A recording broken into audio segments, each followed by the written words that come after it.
So I got 2 kids, 5 and 9, and I love it. I love having kids, but it's hard. It can be very difficult.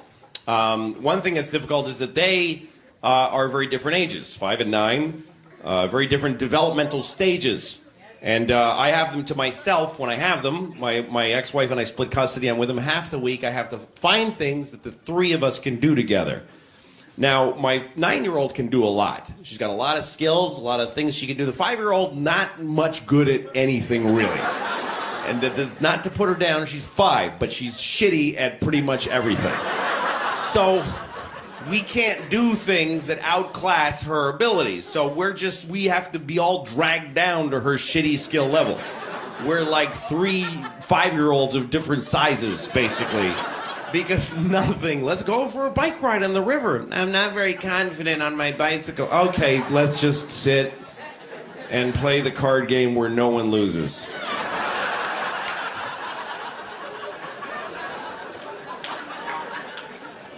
We went swimming one time, the 3 of us, and that was a nightmare because we're in this pool, there's a deep end, there's a shallow end. The older one is in the deep end, the 9-year-old. She's having a ball, but she's lonely. Who wants to swim by themselves? She's in the deep end doing flipper tricks, and she's like, Daddy, swim with me. And I can't, because I'm in the shallow end with a little one who's clinging to my leg in fear. Don't put me in the water. I'm like, it's to your tits at the highest. Just stand there.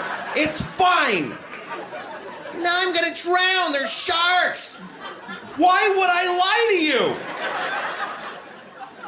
you? Really? I would put you in and go, ha ha, you're drowning. I tricked you to death. Really? I'm gonna do that? If I wanted to kill you, I'll wait till you're asleep and go like this for 4 minutes and it's over. Okay? That's how easy it would be to kill you. You should thank me every morning you wake up alive. That's how easy it would be to kill you. I know how to look after you! I'm good at it! You're not dead yet! Well, it's nice to be in Washington, D.C., where I was born here. And I like it here, because I like any city. I like cities. I don't like cities that are too advanced. You know, I was in Zurich, and they have so much, they're like, here's the bike, you doing the bicycle, it's yours. Just have it, it's nice. And they have the garbage with the 8 fucking holes of different shapes. It's like an IQ test for a monkey. I don't know what the fuck. This one hole has a picture of a cup, and the next one has a picture of a cup that's a little different. I'm standing there with a dead baby. I don't know where I'm supposed to... What am I supposed to do with that?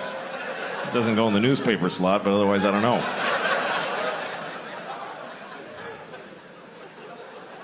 I like cities. I don't like little places. When I go to Europe, I go to the big cities. Everybody tells you, don't go to Madrid. You got just go to Madrid for like a day. And then you got to take a train. And you have to go to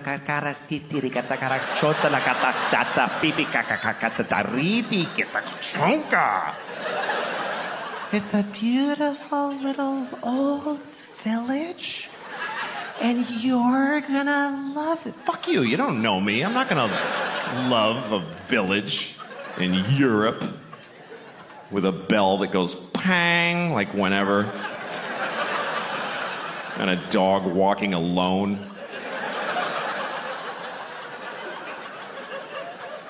I don't like cute little places. I don't like little towns in America either, with little shops. Oh, look at that little shop. Let's go in that little shop. Now let's get a divorce. Isn't that a better idea? You go in there. I'll just walk away. Just tell the kids I was a pilot and I got shot down. I don't like little shops. I'm uncomfortable in a little shop. You go in and it's like, clill-a-ling-ling, clill-a-ling. Now it's just you and her.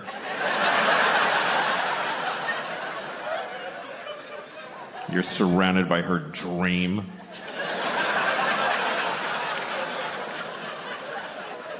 And you can't just go, ugh, and leave. Like, she saw you. You have to go all the way in now and look at all the little crafts that she made.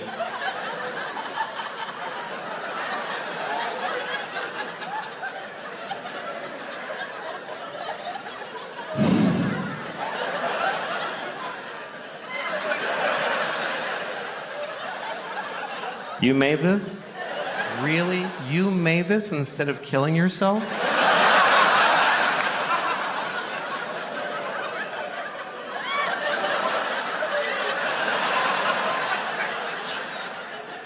I fucking wish I was that mean. I really do. All my fantasies are about being mean, just having the balls to like walk in a little store like that and just go like, oh, I don't like this at all. I don't like it in here. What's your name, Debbie? Fuck you, Debbie. I don't like your store.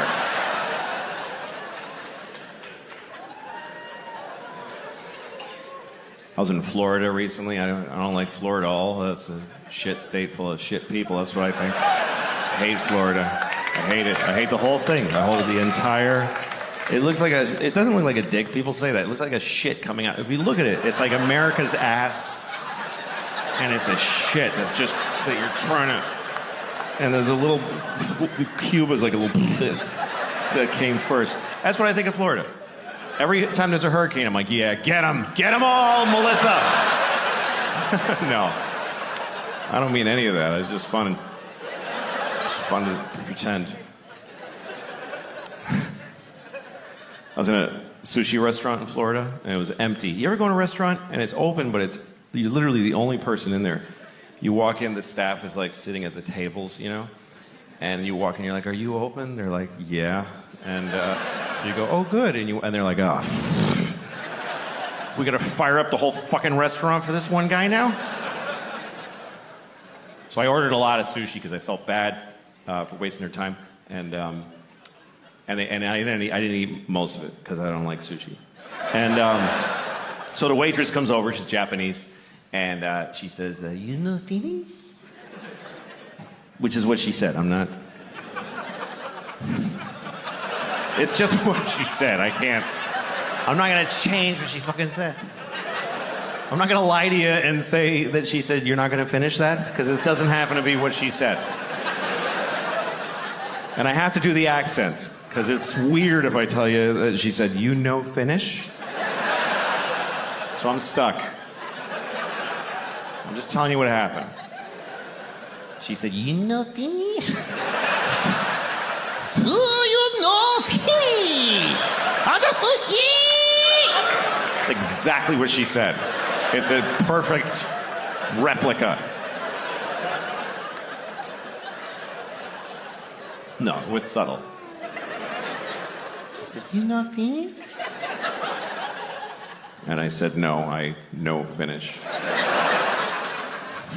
Because I think that's polite to repeat people's bad English to them. Otherwise, you're being a dick. It's like, "You know Finnish?" "No, I am not going to finish." You left out a lot of words. I took the liberty of restoring them.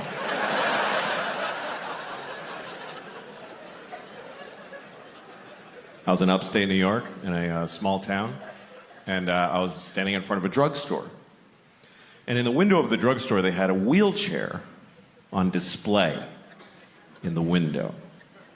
Is that really an impulse purchase?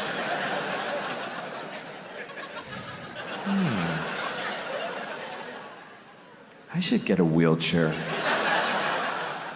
That would really help with my paralysis. Then I wouldn't have to drag myself everywhere I go, like I've been doing for 10 years since my legs were blown off at the marathon.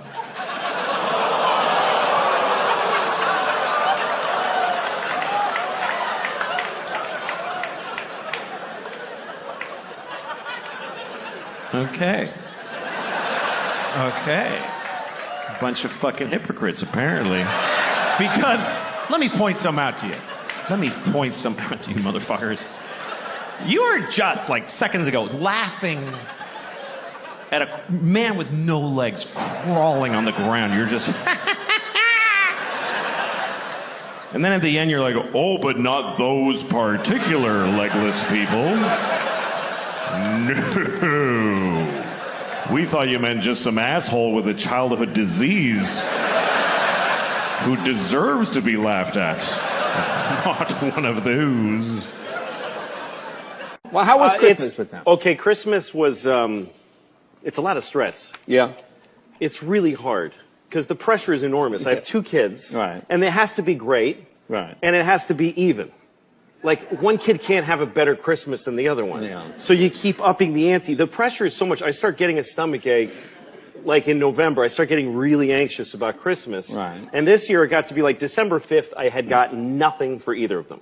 Like, not one present for either kid. Wow. And the thought occurred to me for the first time, what if I got nothing? What if I just don't get anything? Right. What if this one Christmas they get nothing? Right.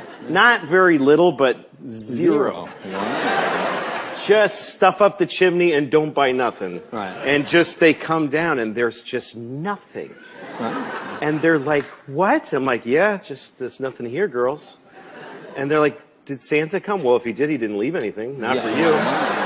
Not for you. Did you buy it? Say, no, I didn't. Were we bad? No, you just didn't get anything. Yeah. You just didn't get anything for Christmas. Wow. And just watch them go, oh. Just watch them like take it in. I actually think that it would make them better people. I actually do think really? that one Christmas with nothing would make them more generous, more cautious, Right. and smarter people. Yeah. So it actually would be good parenting to have one Yeah, that would be Christmas good parenting. where you get Yeah, nothing. yeah. When did you feel it broke for you and all of a sudden audiences were there and bigger? What do you think made the difference? Well, I kind of felt like I broke a few times. I kept thinking I broke and then kept going down. What you start to learn is that you get, hey, I got it on Letterman. Nobody cares. I got on Letterman again. Didn't mean anything anymore. You know, oh, I got to be on Conan. It's just not that interesting anymore. And all these things keep happening, like, oh, you know, and you just keep, I got to direct a movie. Everybody hated it. All this stuff. So the time in between is what defines you, you know. But I guess when I started doing bits about my kids. Yes, that connected with people in a big way. Yeah, and then I did an HBO half hour and then Lucky Louie. Mm-hmm. Lucky Louie felt like this is a shot, but I was old enough to know it's not. What happened on that show that didn't work? Well, I really, I decided there were ways to do the show that it would definitely succeed, and there's ways to do the show that I really wanted to try that was likely to kill it. And I took that road because it was more fun, and I didn't mind if it didn't work anymore. It's like kind of the opposite. It's a counterintuitive thing that the more times you go up and then down, do what you want to do. Because you don't have a choice anyway. No, and you're not going to probably get to where you imagined you might. Yes. It's more fun to do it your way when you fail and when you succeed. I agree with that. You know? And also failing ain't that bad. That's what I mostly learned. When I did Pootie Tang was the highest profile project I'd ever done. That was a movie, right? It was a movie, and it got killed really hard. The critics destroyed it, and it was humiliating. It was the worst, and I was told by my agent, you'll never work in movies. Like, my agents never say bad news. My agent said, I can never get you any more work. And I was like, wow. That's tough. That's intense. So I went on the road doing clubs, and after a month of feeling kind of bad about what happened, I didn't care anymore. And I should totally be saving for them. And I'm totally not saving for them at all. It's really bad how I'm not preparing for their future or even their near present. It's so irresponsible and unfair. I know it's wrong, but part of me feels like, why should they get the money anyway? They didn't do the shows. Why should they get the money? Why should they get paid for shit I did? It doesn't really make sense to me. It doesn't make sense that kids get your money after you're gone. It's like when we used to let kings take over for their fathers. That's the craziest rule that ever existed. That if the king dies, they let his kid be the king. What are the odds that he's not going to be a piece of shit? How do you let that... That's one of the weirdest things that we've ever done as a race of people. I mean, all of us. White people, and I mean, there were black kings too. Of African countries. There's never been a black king of England. That's never gonna happen. That is one color line that's never gonna get. Don't even hope, man. It ain't gonna happen. There's not gonna be a black king of England. I mean, after all that white that's been pumped into their blood for years, they've just been this kind of jizzy white color for all these generations. Purpley. They're all, every British royal looks like cock meat. That's what their faces look like, an Irish penis. That's what they look like. Someone took an Irishman's penis and stretched it out and drew a face on it with Sharpie. Just, that's what they look like. Well, it's nice to be in Washington, D.C., where I was born here. And I like it here, because I like any city. I like cities. I don't like cities that are too advanced. You know, I was in Zurich, and they have so much, you know, they're like, here's the bike, you want the bicycle, it's yours, just have it, it's nice. And they have the garbage with the 8 fucking holes of different shapes. It's like an IQ test for a monkey. I don't know what the fuck. This one hole has a picture of a cup, and the next one has a picture of a cup that's a little different. I'm standing there with a dead baby. I don't know where I'm supposed to... What am I supposed to do with that? It doesn't go in the newspaper slot, but otherwise I don't know.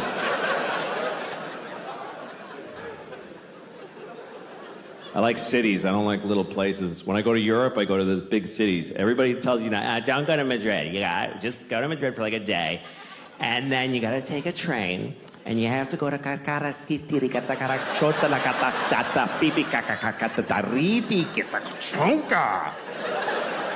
It's a beautiful little old village, and you're gonna love it. Fuck you. You don't know me. I'm not gonna love a village in Europe with a bell that goes pang, like whenever. And a dog walking alone. I don't like cute little places. I don't like little towns in America either, with little shops. Oh, look at that little shop. Let's go in that little shop. Now let's get a divorce. Isn't that a better idea?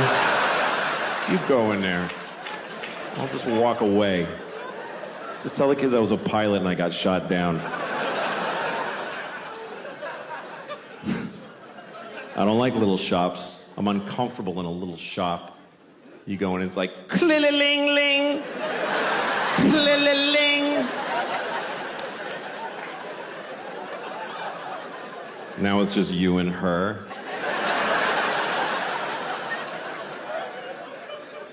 You're surrounded by her dream.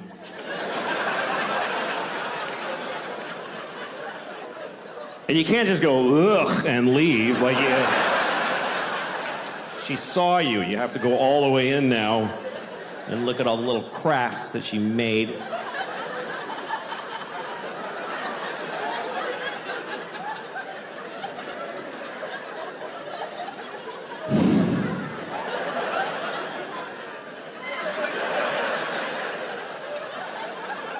You made this?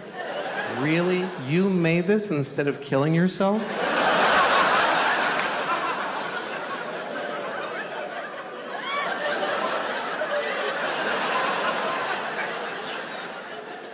I fucking wish I was that mean. I really do. All my fantasies are about being mean, just having the balls to like walk in a little store like that and just go like, oh, I don't like this at all. I don't like it in here. Mm-mm. What's your name? Debbie? Fuck you, Debbie. I don't like your store.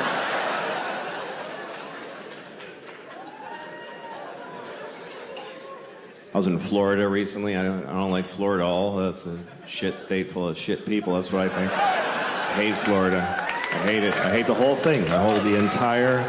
It looks like it doesn't look like a dick. People say that. It looks like a shit coming out. If you look at it, it's like America's ass.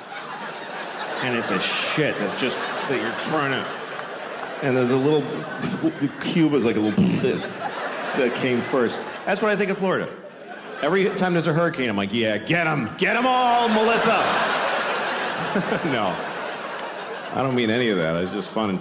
It's fun to pretend. I was in a sushi restaurant in Florida, and it was empty. You ever go in a restaurant, and it's open, but you're literally the only person in there. You walk in, the staff is like sitting at the tables, you know? And you walk in, you're like, are you open? They're like, yeah. And you go, oh, good. And they're like, oh, we gotta fire up the whole fucking restaurant for this one guy now? So I ordered a lot of sushi because I felt bad for wasting their time. And I didn't eat most of it because I don't like sushi. And so the waitress comes over, she's Japanese, and she says, you know Finnish? Which is what she said. I'm not. It's just what she said. I'm not gonna change what she fucking said. I'm not gonna lie to you and say that she said you're not gonna finish that, because it doesn't happen to be what she said.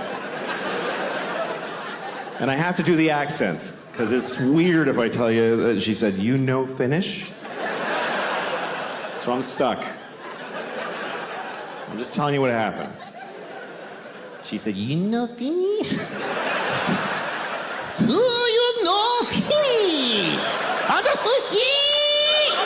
It's exactly what she said. It's a perfect replica. No, it was subtle. She said, you know Finnish? And I said, no, I know Finnish. Because I think that's polite, to repeat people's bad English to them. Otherwise, you're being a dick. It's like, you know Finnish? No, I am not going to finish. You left out a lot of words. I took the liberty of restoring them.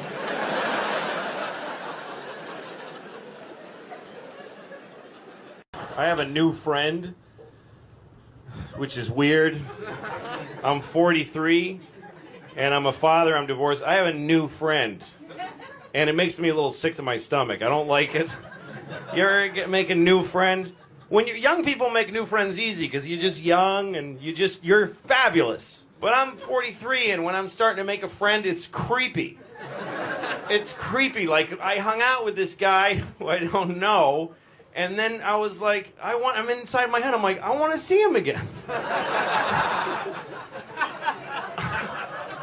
I want to see this guy again.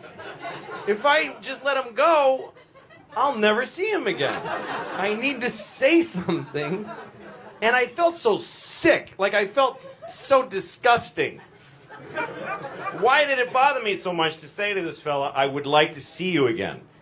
It just, you know why? I realized it was because I was afraid he might say no. I was afraid of being rejected. So I don't want to make him say that, but I did. I said, I'd really like to hang out again. And he said, yeah, okay. And then I ate his asshole. It's my new friend. What are friends for? If you don't eat your friend's asshole out with your tongue, you're a piece of shit. You're not a friend. You're not a friend. Like, my balls are like, I'm 43, my balls are like 72 years old. They're seriously older than me. My balls they just kind of hang, they're like two just John McCains just hanging from they're just, they hang like, they look like they're being rescued from a river by a helicopter. That's what it's very sad. I still love women. I love women. I want to women. That's, for guys, it's both things. It's very sad. Guys can't really be romantic without being sexual. It's the way we are. That's the way we're built. That's the way we're designed. We have to be that way because we have to women. And you have to be kind of gross to climb on a perfectly beautiful woman and her and ruin her with your penis. You have to have kind of a gross mentality. Women get to be elegant during sex. They get to lay back with their hair arranged on the pillow. Ooh, even women that are aggressive, they get to ride with their hair up. They get to go for a ride. But guys just climb on and we have to be gross. Gotta prosecute the pussy. That's the kind of idiot you have to be a man. Get on the dick train, bitches! That's how dumb you have to be. But anyway, now I live in a nice building, and I'm not used to it because it's nice. There's like a pretty courtyard with flowers and a fountain with little marble boys pissing. I don't know. What is it with fountains? Like, all fountain sculptors are pedophiles, basically. You can't get a fountain made without... Can you make me a fountain? Yes, I'll get started right away. Oh, yes! Yes! It's finished! And it's just little boys pissing on the face of a Greek god that looks like him a lot. It's piss on me forever!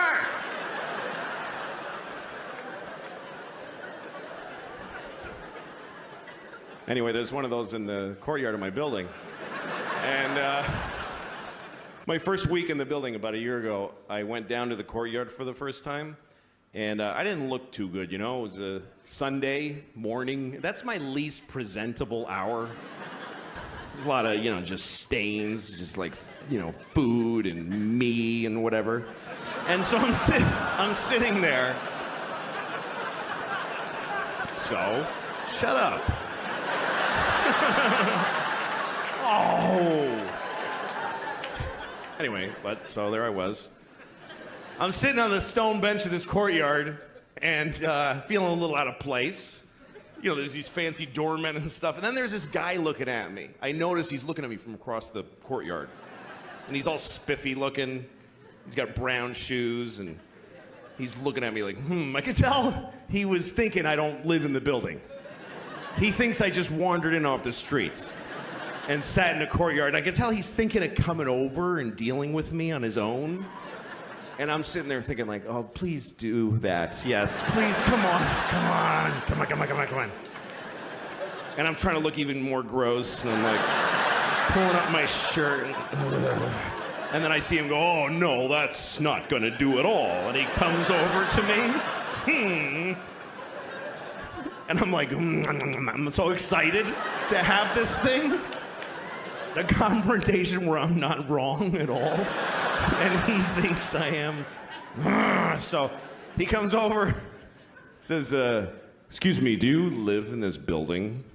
And I said, no. Because why not start there? I said, no. He goes, well, then what are you doing here? And I said, I just need your rest. I'm having a hard time.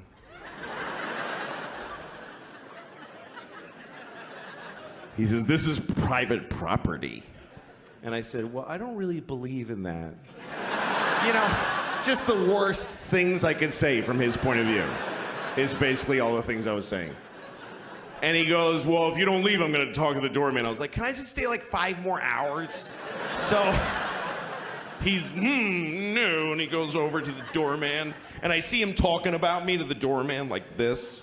And then I see the doorman going, oh, no, that guy lives here. That's okay.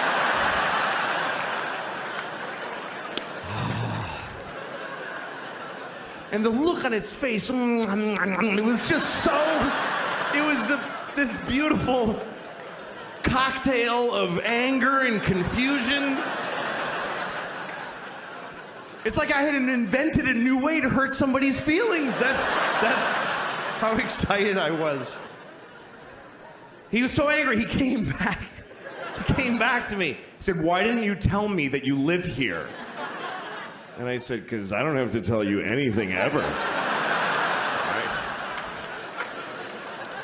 There are no words that I must say to you.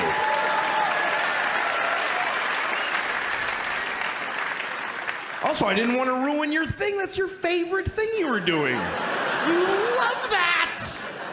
Making people not be places.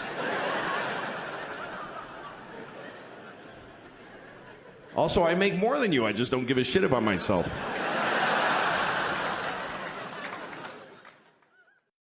And I went to England. I spent a month there.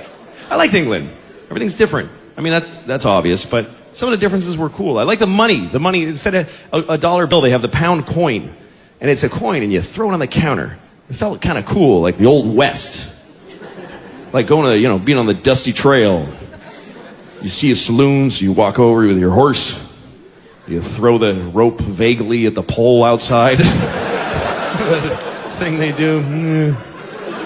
Well, it's my whole life on that horse. Should be fine. Just walk in the saloon.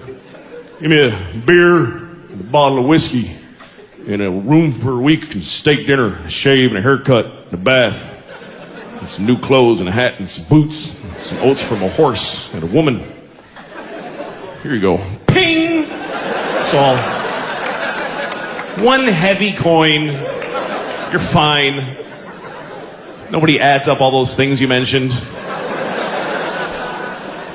They don't check to see what coin it was. The guy just keeps drying the glass.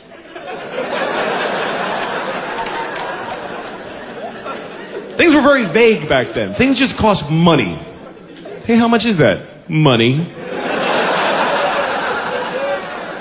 In the old English movies, it was different. It was a little sack of coins. Remember that little drawstring sack tossed over by some faggy lord with a ruffled shirt? Throw it disdainfully down to some commoner who's gonna do something beneath his station. Follow the girl and report back to me at midnight. Bring a shovel and a sack. And 2 reliable men such as yourself. What's that? Oh, yes, of course. Well, this ought to be sufficient. Just chink. Well, thank you, sir. The guy's so happy to get a general amount of some kind of currency or another. He didn't count it. I think you only gave me enough for the shovel. It's not enough there. That was a good time in our economy. When you needed to have gold to buy shit. We might be going back to that pretty soon, too. Things are pretty fucked up. People are a little bit scared. But you know what? How bad could it really get? I mean, most Americans have so much crap. You could lose most of it and still have more shit than the average Canadian, even. We're the fattest people in the world, and we just have all this shit, and we hate it. We're just miserable with our phones. Just angry all the time. And I worry about the economy failing because we're miserable with a great life. I don't know how the fuck we're gonna deal with when you gotta move your mom into the cellar and shit and have serious problems. Because we have up till now, we have white people problems in America. That's what we have. White people problems. You know what that is? That's where your life is amazing, so you just make shit up to be upset about. People in other countries have real problems, oh shit, they're cutting off all our heads today. Things like that.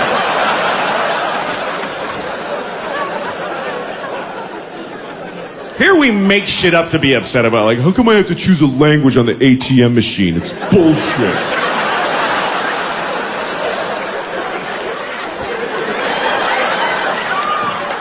I shouldn't have to do that.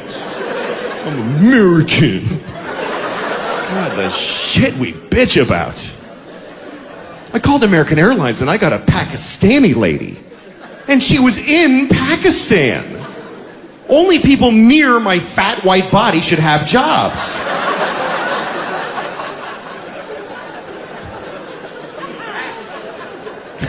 I'll tell you what though, when I call American Airlines and I get the Pakistani lady, I hang up and I call again. I do. I'm going to tell you honestly. And it's not because I don't like her, and it's not because she doesn't speak English, because she speaks way better than I do. She's just a better person. It's so clear. And I know, here's why I don't like talking to her, because I know she doesn't give a shit about me and my white people problems. I want to talk to the lady from Texas who's, well, how can I help you? That's the lady I want. I just know that, hello, American, oh, fuck, you don't care. There's no way, why would you? I'm in my underwear. Hi, I have a layover in Dallas that's really long, and I was wondering if... She's like, oh, really? I haven't had a clean glass of water in 10 years, okay? 2 of my kids died this morning. I still came to work, you fat shit. I can hear you're fat over the phone. Why don't you hang up and kill yourself? Why would she care?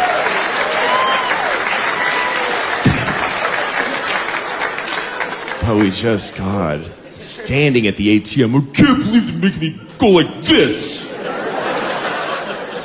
Stupid. What the fuck are you complaining about? You push a button in and money comes out of fucking slots.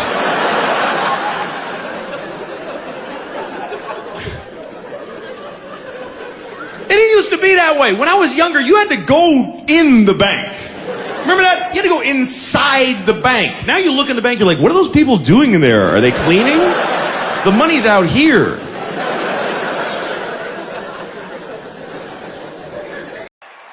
Hello. Thank you. Thank you very much. Thank you. So, I think abortion is,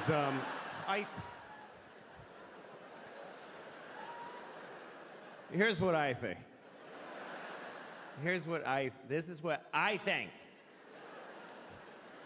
Here's what I think. I think you should not get an abortion unless you need one.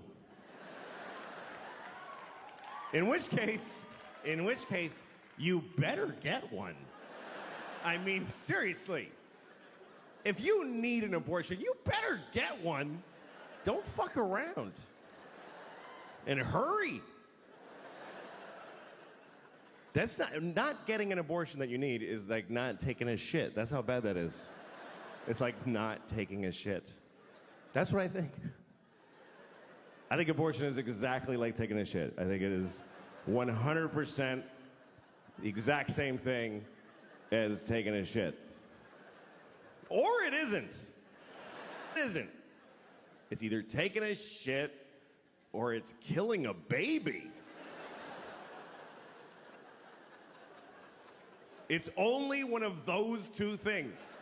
It's no other things. So if you didn't like hearing that it's like taking a shit, you think it's killing a baby. That's the only other one you get to have. Which means you should be holding a sign in front of the place. People hate abortion protesters. They're so shrill and awful. They think babies are being murdered. What are they supposed to be like? I don't know, it's not cool. I don't want to be a dick about it, though. I don't want to ruin their day as they murder several babies all the time. I don't think it's killing a baby. I don't. I mean, it's a little bit killing a baby. It's a little bit. It's 100% killing a baby. It's totally killing a whole baby. But I think that women should be allowed to kill babies. That's what I think. They should be allowed to kill babies. Yeah. We kill babies! Do some shots and kill some babies. I killed like 4 babies last night. It was fucking retarded.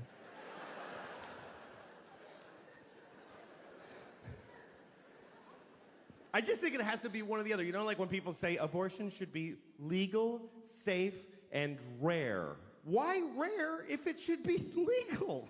If it should be legal, it's shitting. If it should be rare, it's murdering babies. But again, women should be, because 2 reasons I think women should be allowed to kill babies. Number 1, I don't think life is that important. It's just not. It is not. People get too excited about life. Oh, life, fuck you. It's not that. It's. Make a list of every shitty thing ever that's in life. Life is okay. I like life. I like it. I don't need it. I'd be fine without it. I like life, though. I do. You know how much I like life? I have never killed myself. That's how much I like it. That's exactly how much I like it, with a razor-thin margin. I like it precisely enough to not kill myself. It's an option, though. It's totally an option. I mean, I'm 49. I have 2 kids. I've flipped through the brochure a few times. I've thought of killing myself just to win an argument. You're not supposed to talk about suicide, even to your shrink. Of suicide, and you're like, no, because if I say yes, you'll press a button and folks will run in and hold him down. But you should be able to talk about it. It's the whole world is just made of people who didn't kill themselves today. That's who's here.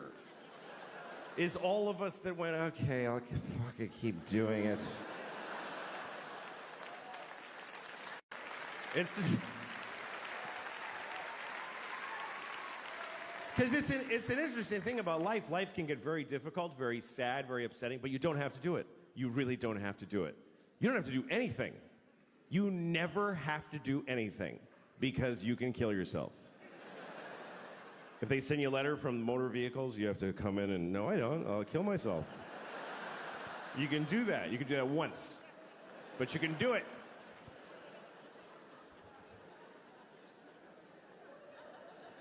And it's interesting because even when life gets bad, people generally choose it over nothing. Even the worst versions of life, even a shitty, shitty life is worth living, apparently, because folks are living the fuck out of them.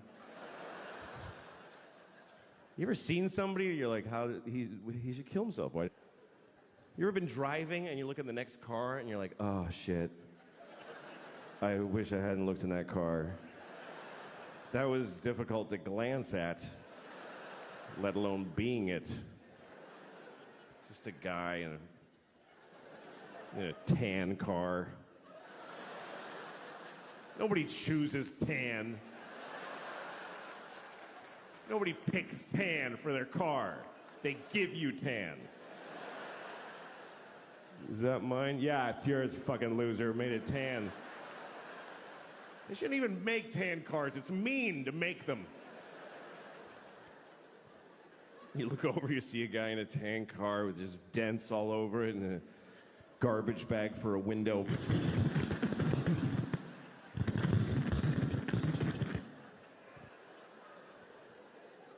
What is holding up his suicide? What is delaying it? What is keeping him from stopping being that? And what would it take? What would it take? What would it take? Both windows are garbage bags? Seriously, do you know how much misery is involved in a garbage bag for a window? Do you know how many separate moments of shit misery? They canceled my insurance, broke my window, duct tape. Here's the truth. Running away will not solve your problems. That's totally true. But killing yourself solves all your problems. It actually does. It even solves world's problems. For you. What about ISIS? Kill yourself. Then they'll never get you. Seriously, if everybody who's afraid of ISIS kills themselves right now, then ISIS loses. Because they live in a world of people that don't give a shit. We're gonna cut his head off. Okay. It's not fun now.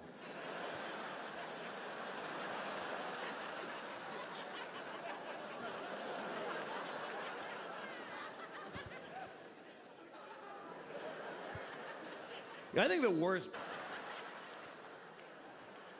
worst thing about being beheaded is that you look really dumb right after. That's the worst part.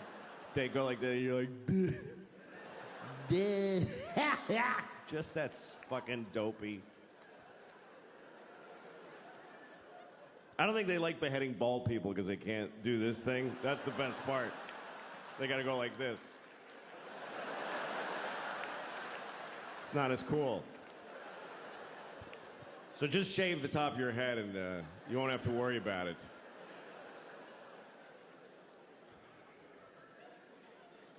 So that's the first reason. That's the first reason I think women should be allowed to kill babies. Because life is not so important. Second reason is because that's their job.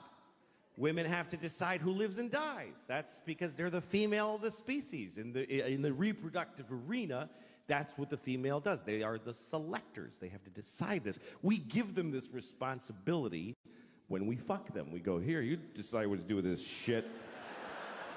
See you later.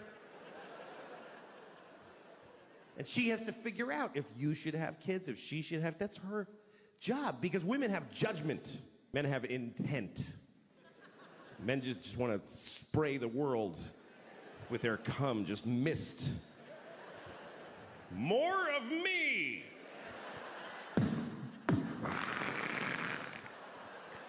More of me!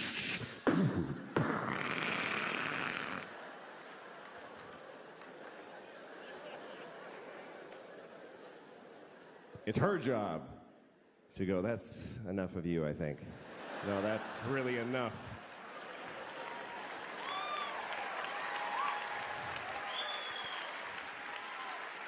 I don't think that face needs to repeat.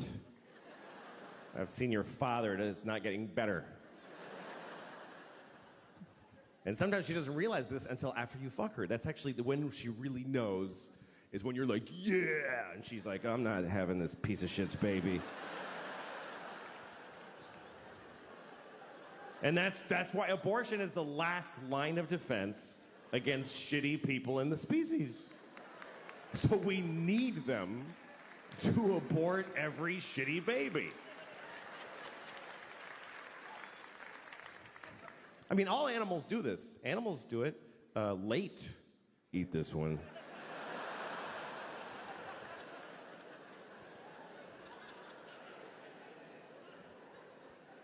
But when is it okay? When should they be allowed? When it's in their pussy, that whole time. It's in her pussy. If there's a dude in your pussy, you get to kill him. I think that's pretty fundamental. You're allowed to kill people if they're in your house. Figured out what's going on with them, and they fixed it. What an amazing gift to know what the fuck is wrong with you. Who else gets to have that? It's just a mushy, I don't fucking have any idea. I would give $1 million to just wake up, oh, I'm an owl. That's what the thing is. I just gotta blink slow and eat a mouse.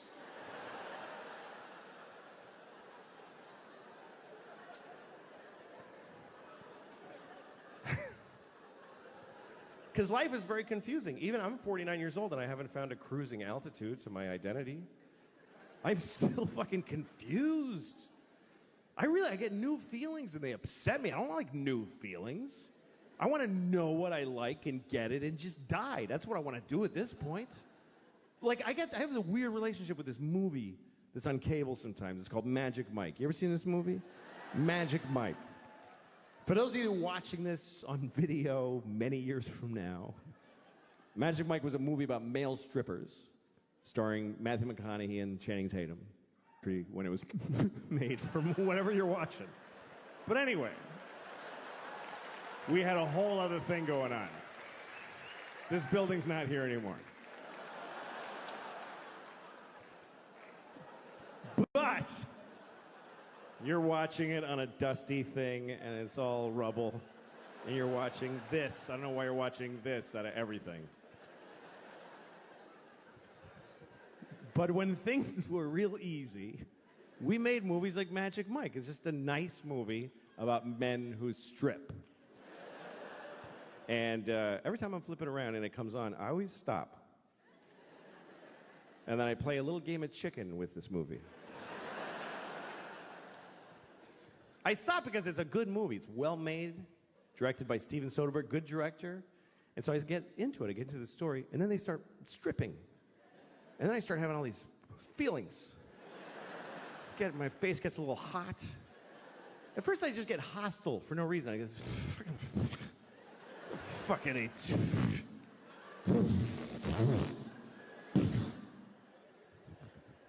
But then there's one part of the movie that I like. I have a favorite part of Magic Mike. Matthew McConaughey, he's wearing leather pants, no shirt, and he goes, "The law says you cannot touch, but I think I see a lot of lawbreakers out there." I guess that. It's like perfect. It's the way he rolls out of him. I think I see a lot of lawbreakers out there. I just really like that. I like it. And when the movie comes on, I'm always like, all right, this gets to where he says that. And then he says it, and I'm like, fucking good. That's really good. I like it a lot. Here's how much I like it. I don't really do impressions, and I kind of nail that one because I think about it all the time.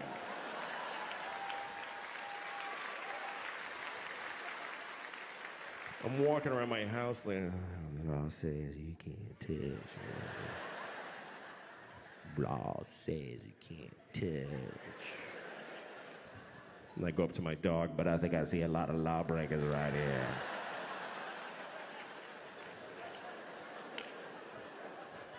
I like that part. And then after he says it, all these strippers come on, Matthew McConaughey, all these strippers, Channing Tatum comes out, fucking. And then I go like, fuck, and then I have to stop. Because I'm starting to get a feeling. I'm just starting to get like a feeling. It's not a boner. It's not a boner. But I can feel my dick starting to turn over a little bit. Just starting to. You know when you can feel your dick kind of unfold?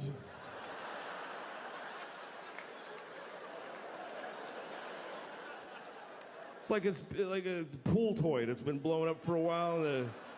The wrinkles are starting to come out. It's taking shape. Like...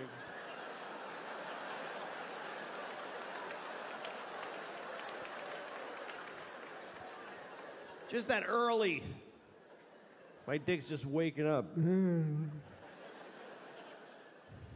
What are you guys doing here?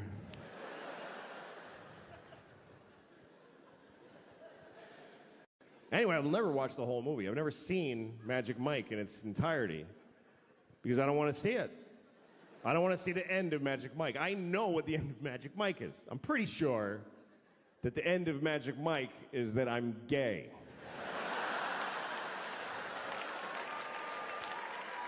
Pretty sure that's how it ends. I don't want to see the ending. I want to stay like this. You know why? Because I'm 49 years old.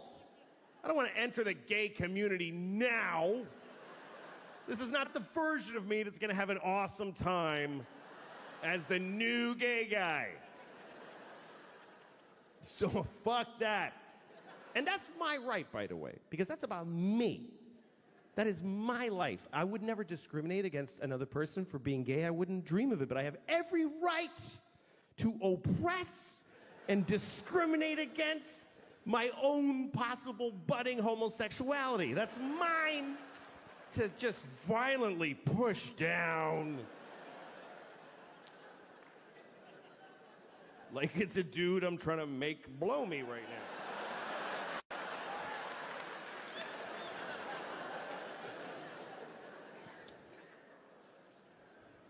And you know, I haven't become like generally attracted to men. I'm not sexually attracted to men. Just Matthew McConaughey and Channing Tatum. Those two guys? Fuck. Seriously. And he's like, just, fucking sexy. And Channing, kind of dumb face, like oh shit. Oh, fuck. I like it. But men in general, I'm not into it. It's just these, you know what I think it is I'm only gay for the best.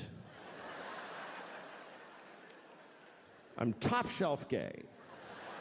I'm not retail gay, you know what I mean? I'm not off the rack gay. I'm not gonna go to J.C. Penney's and suck a bunch of dicks. I'm gonna go to Neiman Marcus and get the signature collection. Platinum dick. The best. The best dick. Because I'll try the best anything. If it's the best one, I'll try it. Like, I don't like cognac. I would never buy a bottle of Hennessy and keep it in my house. But I had never tried the best cognac. If somebody was like, would you like to try this cognac? This cognac was 500 years old, 300 years ago. Like, yeah, fucking give me that. I want to go to a Kenyan restaurant. I know all the foods that I like. But if somebody was like, this is the best Kenyan restaurant, it takes 6 months to get a reservation, I can get you in. They fly live turtles in. And you bite off its screaming face while it's alive. And every turtle you eat is the last of his species. Can't wait to eat that fucking turtle. I'm gonna end his people with my mouth. The best, I'll try it. If somebody was like, we have a guy here, he has the best dick. The best dick ever. His dick has been soaking in olive oil since he was 5 years old. We've been feeding him nothing but butter and penises his whole life. He is the best dick, and you can suck it right now.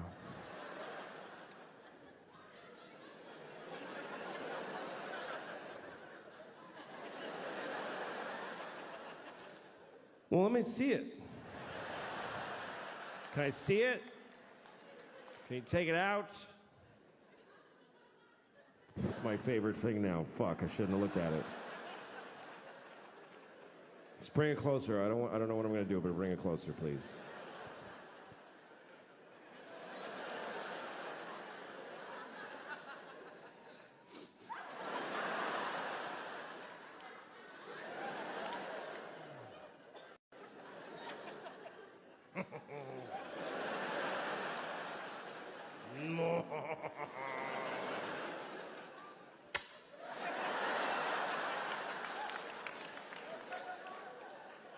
I think at that point you put it in your mouth, right? If you're looking at the best dick ever and you're not sure you want to suck it, just put it in your mouth. And then decide. Just for like 20 seconds. That's a long time. That's 20 seconds. That's a long time to have a dick in your mouth that you're ambivalent about. It's 20 seconds. If you have a dick in your mouth for 20 seconds, you are not deciding. I'll show you. This is 20 seconds with a dick in your mouth.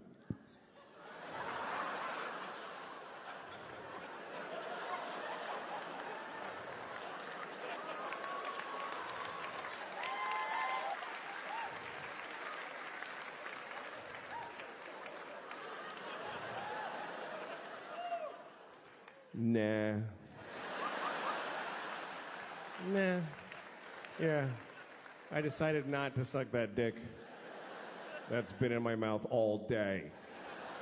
Breakfast the other day, and we're listening to NPR. We always listen to NPR because we're better than you. And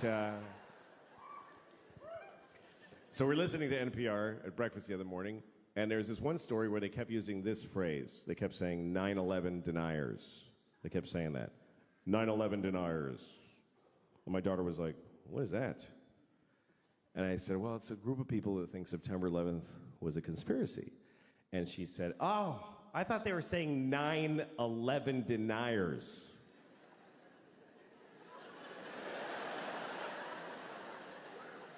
Yeah, she thought they meant 9 people who just ain't buying this 11 bullshit. Just a small fringe group, really. There's only 9 of them. But they still got on NPR, they got on the radio because They're dedicated. They protest every day. They're the 9/11 deniers. They're outside of the White House. It goes 10, 12, 13. Just know it. We are the 9/11 deniers. We know that 11 is a bullshit number propagated on the people by the man. Why do we have 11 when we have 13 and 14 and 15 and 16, 17, motherfucking 18 and 19, but we do not have a one team? What happened to one team? The government took one team and replaced it with some bullshit called 11. We are the 9 that deny that shit. Mr. President, give us back one team.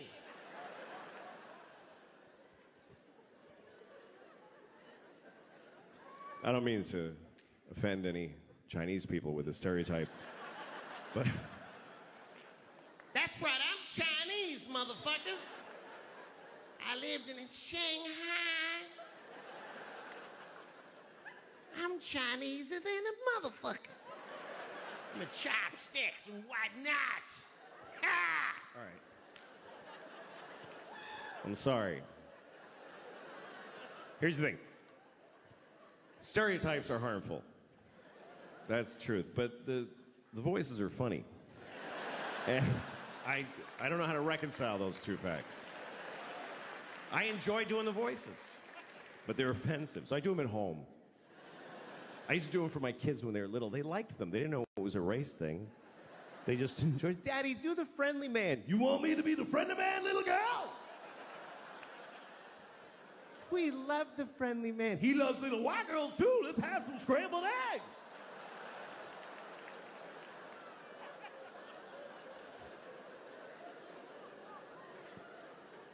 And then they grew up, and I was like, don't talk about the friendly man. Maybe don't talk to your teachers about them.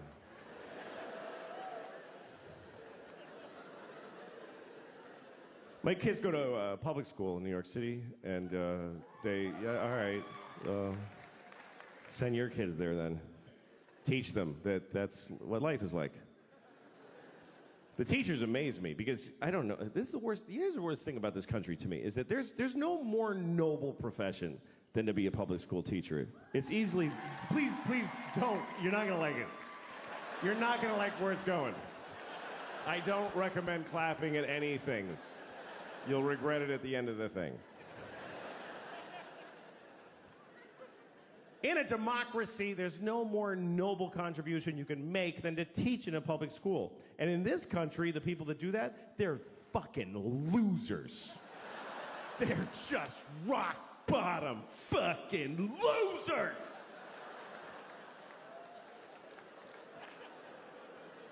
And everybody knows it, but they keep doing it. New people are teaching every day, knowing how shitty it is. They show up, they tell them ahead of time, hi, what is this job? And they say, okay, here's what we need you to do. We need you to make children know math. Wow. Do they want to know math? No, they don't want to know it. You need to make them know it against their will while they're exploding sexually and Who are these children? Just whatever kids live near the building.